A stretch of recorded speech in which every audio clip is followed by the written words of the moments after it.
Professor ইউনূসের সরকারের একটা বড় সমস্যা হচ্ছে যে তার কিছু ব্লাইন্ড স্পট আছে, মানে যে জায়গাটা অন্ধকার আর কি। সেটা হইতেছে এনজিও বায়াস। প্রফেসর ইউনূস নিজেও এনজিওর লোক, তাই এনজিওর লেন্স দিয়া উনি রাষ্ট্রকে দেখেন। এইটা উনার একটা লিমিটেশন। আপনি দেখবেন যতগুলো ডিজাস্টার করছে প্রফেসর ইউনূসের সরকার, তার সবগুলো আসছে এই এনজিও বায়াস থেকে, এনজিও লেন্স দিয়া রাষ্ট্রকে দেখার কারণে। এখন অনেকে কইবেন আপনি আবার প্রফেসর ইউনূস সরকারের সমালোচনা শুরু করলেন কেন? আমি কয়েকটা এপিসোড আগে বলেছিলাম যে প্রফেসর ইউনূস বুঝা হোক না বুঝা হোক, যদি ইন্ডিয়ান লাইন অনুসরণ করেন তাহলে উনারে তো আমি ধরবো। শুধু আমি না, সারা দেশের মানুষ ধরবে। প্রফেসর ইউনূসের ক্ষমতার উৎস সাধারণ মানুষ। সাধারণ মানুষই উনাকে অকুণ্ঠ সমর্থন দিয়ে ক্ষমতায় রাখছে, কিন্তু এই সমর্থন তো আনকন্ডিশনাল না, শর্ত ছাড়া না। পাবলিকে দিচ্ছে সমর্থন, আর সেই সমর্থনের বলে বলিয়ান হইয়া হারকুলিস উনার পররাষ্ট্র মন্ত্রণালয় পাকিস্তানের কাছে 1971-এর গণহত্যার জন্য ক্ষমা চাওয়ার দাবি তোলে। আর সেই নিউজটা যখন মানব জমিনে ছাপা হয়, সেইখানে প্রফেসর ইউনূস আপনার ছবি থাকে। আর বেকুবগুলা জানেই না পাকিস্তান তিনবার আনুষ্ঠানিকভাবে রাষ্ট্রীয়ভাবে বাংলাদেশের কাছে ক্ষমা চাইছে 1971-এর জন্য। একবার পররাষ্ট্র মন্ত্রণালয়ের লেভেলে, আরেকবার প্রাইম মিনিস্টার লেভেলে, আর একবার রাষ্ট্রপতির লেভেলে। মানে আর কয়বার ক্ষমা চাইতে হবে?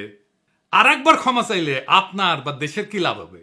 হাসিনার বুড়ি বয়সে অর্গাজম হবে, এছাড়াও তো আর কোনো অবজেক্টিভ নাই এটা বলার। যাই হোক, এবারে আসি আজকের ইস্যুতে। আজকের ইস্যুটাও খুব গুরুত্বপূর্ণ। নারী বিষয়ক সংস্কার কমিশন তার রিপোর্ট জমা দিছে। তো প্রফেসর ইউনূস সেই রিপোর্টের কিছু অংশ ওনার ফেসবুকে শেয়ার দিচ্ছেন। এটা নিয়ে শুরু হয়েছে নানা সমালোচনা। প্রথমে বলি, এই কমিশন গঠন করা হয়েছিল 18ই নভেম্বর। জাতীয় ঐক্যমত কমিশনের আলাপ শুরু হয়ে গেছে এর মধ্যে, তারপরে এই প্রস্তাব জমা পড়ল। 18ই ফেব্রুয়ারিতে এই রিপোর্ট জমা দেওয়া উচিত ছিল হিসাব অনুযায়ী। তারপরে 2 মাস বেশি লাগাইছেন ওনারা। এই নারী বিষয়ক কমিশনের বিষয়ে প্রফেসর ইউনূসের মনে হয় খুব উচ্ছ্বসিত।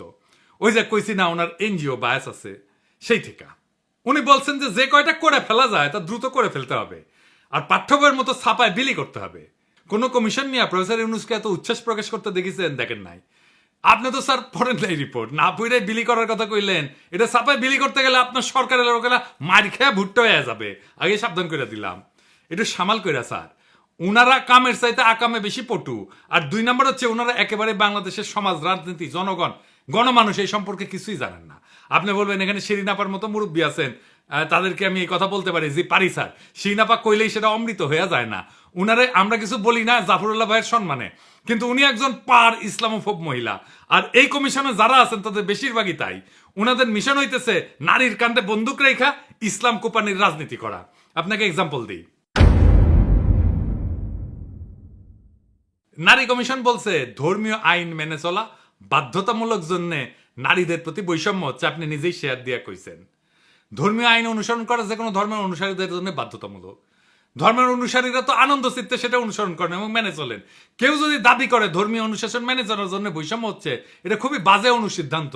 এর অর্থ হচ্ছে ধর্মীয় আইন মানা যাবে না, আর চূড়ান্ত মানে হচ্ছে ধর্ম থেকে দূরে থাকতে হবে। এটাই স্যার বাঙ্গু সেকুলারদের চুলকানি, আর এই চুলকানিকে আপনি প্রমোট করেছেন।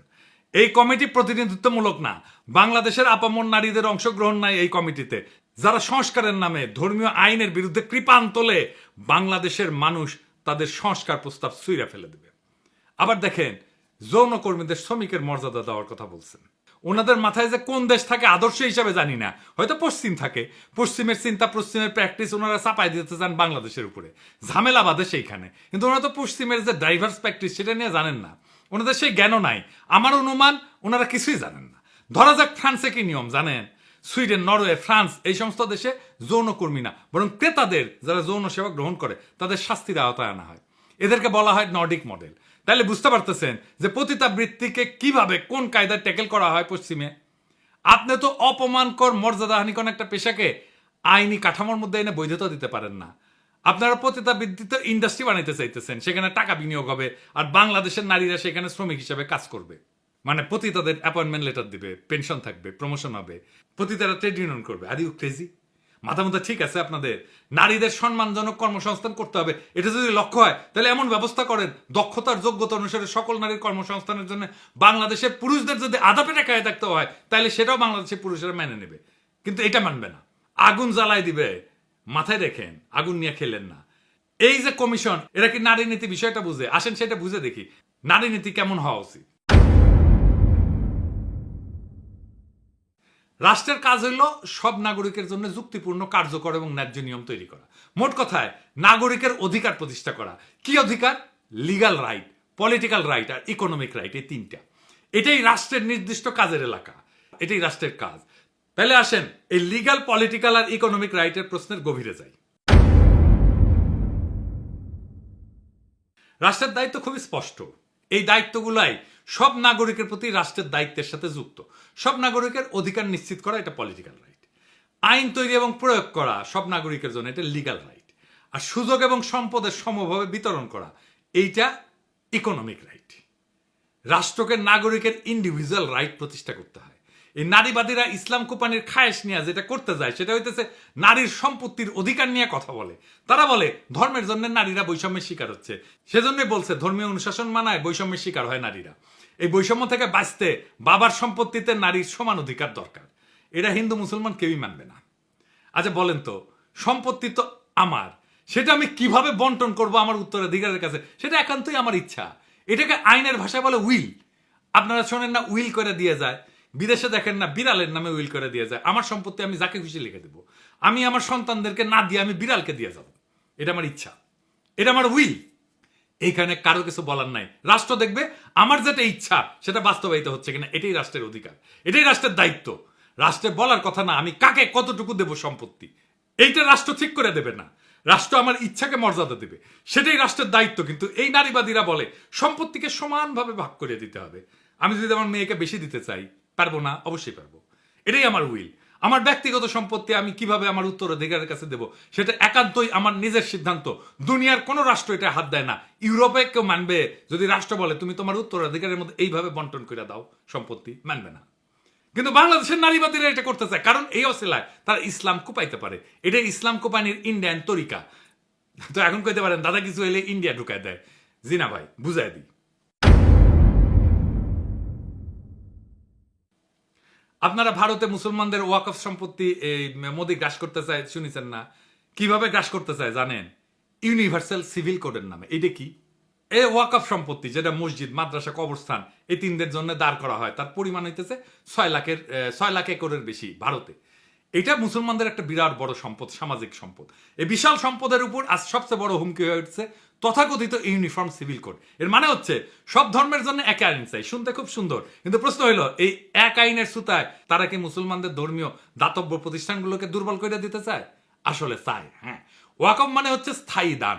এই সম্পত্তি কেউ বিক্রি করতে পারে না, উত্তরাধিকার দাবি করতে পারে না। এটা গরিব দুঃখী আর ধর্মীয় কাজে ব্যবহার করা হয়। ইউনিফর্ম সিভিল কোড চালু করে বলা হবে সব দান হবে এক নিয়মে, ধর্মীয় ভিত্তিতে দান না। বোঝা যাচ্ছে না? এর মানে ওয়াকফকে অসাংবিধানিক বলে বন্ধ করার রাস্তা তৈরি করা হচ্ছে। ওয়াকফ বোর্ডকে রাষ্ট্রের নিয়ন্ত্রণে না, মুসলমানদের দানের উপরে সরকার বৈশা পড়বে। এটা শুধু আইন না, এটা একটা অর্থনৈতিক আক্রমণ। মুসলমানদের সবচেয়ে বড় ধর্মীয় এবং জনহিতকর সম্পদ এখন রাজনৈতিক টার্গেট হয়ে গেছে। তাই ইউনিফর্ম সিভিল কোড এইটা মুসলমানদের অধিকার উচ্ছেদের জন্য। ভারতের মুসলমানদের জন্য এই লড়াই শুধু বিশ্বাসের না, এটা অস্তিত্বের লড়াই। এখন এই ইউনিফর্ম সিভিল কোড হচ্ছে হিন্দুত্ববাদী মোদির অস্ত্র, যা দিয়া মুসলমানদের সম্পদ, তার শক্তিকে, তার সমাজকে খর্ব করতে চায়। এই ইউনিভার্সাল সিভিল কোডের বাংলাদেশি ভার্সন হচ্ছে সম্পত্তিতে নারীর সমান অধিকার। এইটা দিয়ে ইসলাম কোপানি যাবে। এইটা ইন্ডিয়ান প্ল্যান। এই যে দেখেন না কুচুখিতি, এটা স্ট্রংলি এগ্রি করেছে, স্ট্রংলি ইংরেজি কইছে। ইংরেজি যেহেতু কইছে ঠিকই কইছে, তাই না? এবার মিলে যে কুচুখিতির টাকা টুকা যে দেয় ওয়াকার, সে ইন্ডিয়ার বাংলাদেশি প্রজেক্টের এক্সটেনশন সন্দেহ আছে। এইভাবে কে কার কহিয়া খেলে সেটা ফসাদ কইরা বাইরে হয়ে যায় মাঝে মাঝে। সম্পত্তিতে নারীর সমান অধিকার দিলে কি সমস্যা হবে? আসেন বুঝে দেখি। প্রথম কথা হচ্ছে এটা ধর্মীয় বিধান। যে যার ধর্মের বিধান মানবে। আমি আমার সম্পত্তি কাকে কিভাবে দেবো এটা ব্যক্তির সিভিল লিগাল রাইট। এটা হাত দেওয়ার অধিকার রাষ্ট্রের নাই। ধর্মের বিধানগুলো তো এমনি এমনি আসে নাই, এর পিছনে যা লজিক সেটা আমি যাব না। এটা ধর্মীয় নেতারা ব্যাখ্যা করবেন।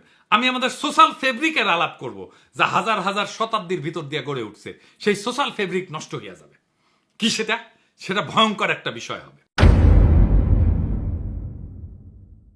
বোন ভাইয়ের চাইতে ধর্মীয় বিধান অনুসারে পিতার সম্পত্তি কম পায়, এটা অঙ্কের হিসাব। কিন্তু সেই কম পাওয়াটা বহুগুণে বাইরে যায় একটা সামাজিক ঘটনায়, একটা সোশ্যাল ইঞ্জিনিয়ারিং এ। আমাদের সমাজে মায়ের পরে একজন ছেলের কাছে সবচেয়ে মূল্যবান সম্পর্কটা কোনটা? কোনটা? মামা। দুইবার মা ডেকে আমরা এই মামার সম্পর্কটা তৈরি করি। আমি যে আবদার এমনকি মায়ের কাছেও করতে পারি না, সেই আবদার আমাদের কালচারে মামার কাছে করতে পারি। মামার বাড়ির আবদার এটা বলি না, এটা কি মামার বাড়ি পাইছো এটা বলি না। এটা কেমনে আসে?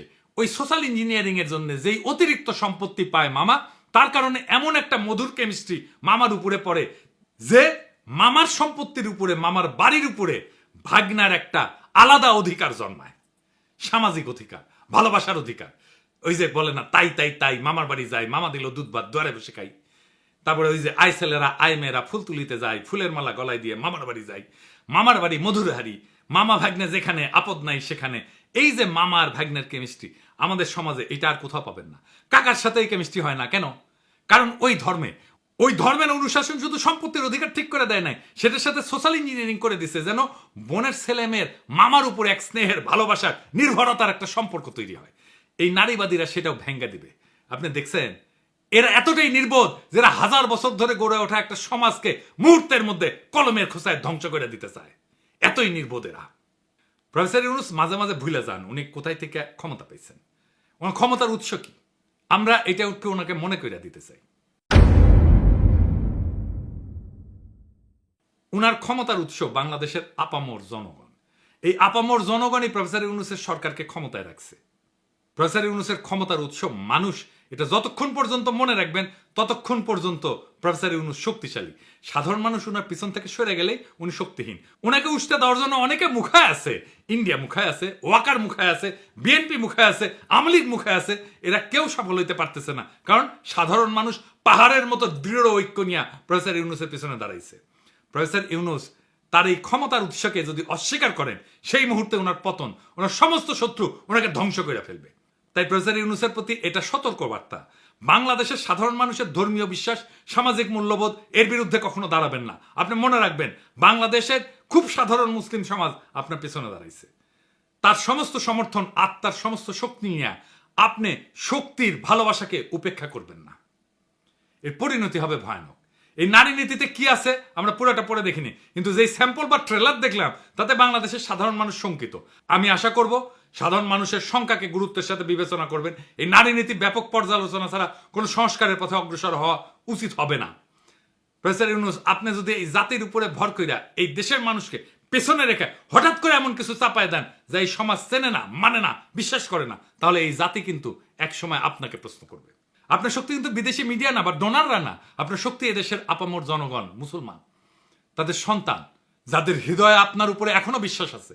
আপনি যদি সেই বিশ্বাস ভেঙে ফেলেন, যদি ধর্মীয় বিশ্বাস, সামাজিক মূল্যবোধ, পারিবারিক কাঠামোকে না বুঝে বিদেশি এনজিওর ফর্মুলা দিয়া রাষ্ট্র চালাইতে যান, তাহলে আপনি টিকবেন না।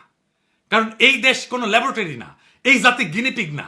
এই জাতি 24-এর বর্ষা বিপ্লবের রক্তে দাঁড়ানো, ইসলামের শেকড়ে বাঁধা, সামাজিক পারিবারিক বন্ধনে গড়া জাতি। এটাই আপনার ক্ষমতার আর বৈধতার উৎস।